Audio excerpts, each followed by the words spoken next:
नहमदुहु व नुस्सल्ली अला रसूलिहिल करीम अम्मा बाद फ़अऊज़ु बिल्लाहि मिनश शैतानिर रजीम बिस्मिल्लाहिर रहमानिर रहीम।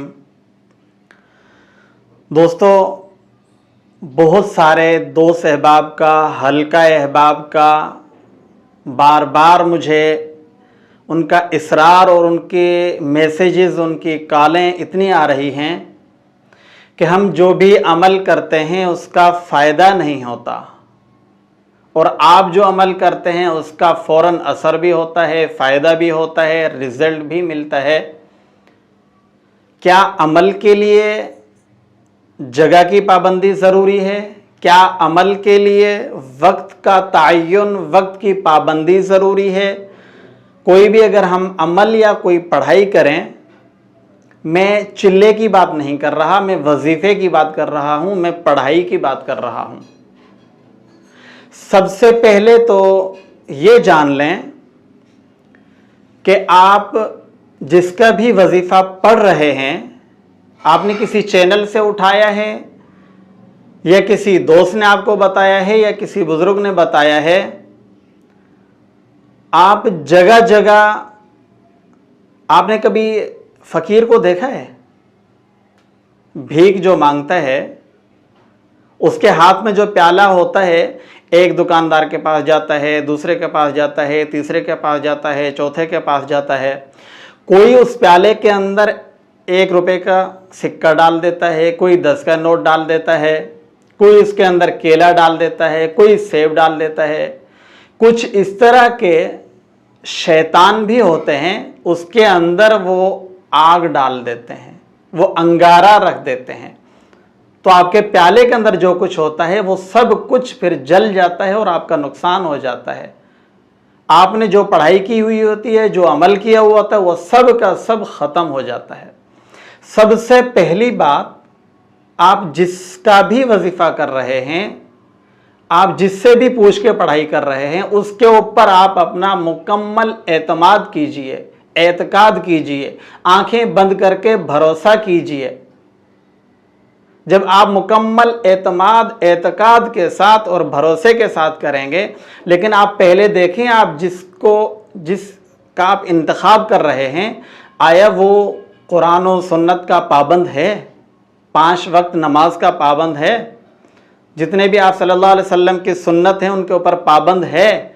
अगर है तो फिर आप उस आंखें बंद करें जो आपको बताता है, मुकम्मल एतमाद और एतकाद के साथ शुरू करें। नंबर 2, अब आपने कोई पढ़ाई शुरू तो कर दी, इतनी मसरूफियत का दौर, इतना मसरूफ दौर चल रहा है, सब यही कहते हैं कि बस हमें अपनी मर्जी के मुताबिक करने दीजिए। कभी हम सुबह पढ़ लें, फिर अगले दिन शाम को पढ़ लें, अगले दिन रात को पढ़ लें।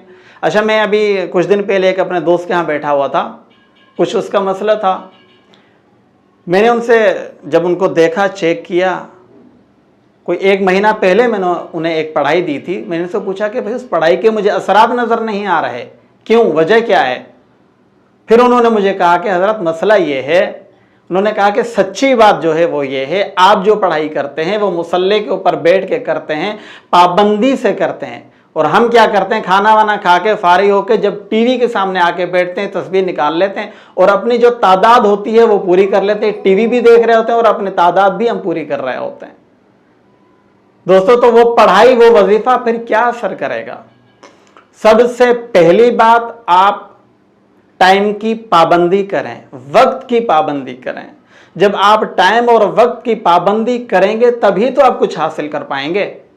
अगर आप टाइम की पाबंदी नहीं करेंगे तो आप कहां से कुछ हासिल कर पाएंगे? कोई लोहा, आप उसको चाहें कि उस लोहे को हम किसी और चीज़ का, एक लोहा है, हम उसको किसी और चीज़ का रुख दें, आप उसको गर्म करके आओ, गर्म करके उसको आप एक हथौड़ा मारो, फिर छोड़ दो, वो ठंडा हो जाए, फिर अगले दिन उसको गर्म करके आओ, फिर एक हथौड़ा मारो, फिर ठंडा हो जाए। तो आप जिस शेप में आप उसको देना चाह रहे हैं, आप उससे जो चीज़ कुछ भी बनाना चाह रहे हैं, तो वो आपका मकसद तो हल नहीं हुआ। मुतवातिर थोड़ा करें, पाबंदी से करें, टाइम की पाबंदी हो, वक्त की पाबंदी हो और जगह की भी पाबंदी होनी चाहिए। अब आप बोलेंगे कि हम जगह की पाबंदी, कभी हम कहाँ ट्रेवल करते हैं, कभी कहीं ट्रेवल करते हैं, कभी हम ऑफिस जाते हैं, कभी हम घर पे होते हैं, कभी बाहर होते हैं, हम उसकी पाबंदी तो नहीं कर सकते। उसका आसान हल ये है, एक तो आप टाइम की पाबंदी करें। टाइम के अंदर अगर घंटा आधा घंटा आगे पीछे हो जाए कोई हर्ज नहीं है। और जगह की पाबंदी, उसके लिए आप एक जाय नमाज रख लें। अगर जाय नमाज, आप जाहिर सी बात है आप कहोगे अभी हम कहीं जाएंगे तो क्या जाय नमाज साथ लेके फिरें, तो एक छोटा सा रुमाल रख लें, आप छोटा सा रुमाल रख लें, तो इससे आपकी जमान की भी कैद हो जाएगी, मकान की भी कैद हो जाएगी। यानी टाइम भी वही होगा, जगह भी वही होगी, जहां आप बैठे उसी टाइम के ऊपर आप वही अपना रुमाल जो आपके साथ होगा वहीं बिछाएं और बैठ जाएं। आपका जो अमल है, जो पढ़ाई, वो आप करें इंशाअल्लाह ताला। जो ये अभी मैंने तरीका बताया है, इस तरीके से आपको इस्तिफादा भी होगा, पढ़ाई के अंदर तासीर भी होगी, जो आप अमल कर रहे हैं उसके आपको हैरान कुन रिजल्ट भी मिलेंगे। अभी जो मैंने आपको तरीका बताया, इस तरीके से करें। आज मैंने मुकम्मल समझा दिया, तो मेरी बात अगर आप शुरू से आखिर तक मुकम्मल सुनेंगे, समझेंगे, तभी आपको फायदा होगा। इस अमल की आप सबको इजाज़त है, जो भी पढ़ाई करते हैं तो वो इस तरीके से करें, फिर इंशाअल्लाह मुकम्मल रिजल्ट भी मिलेंगे। अस्सलामु अलैकुम वरहमतुल्लाहि वबरकातुहू।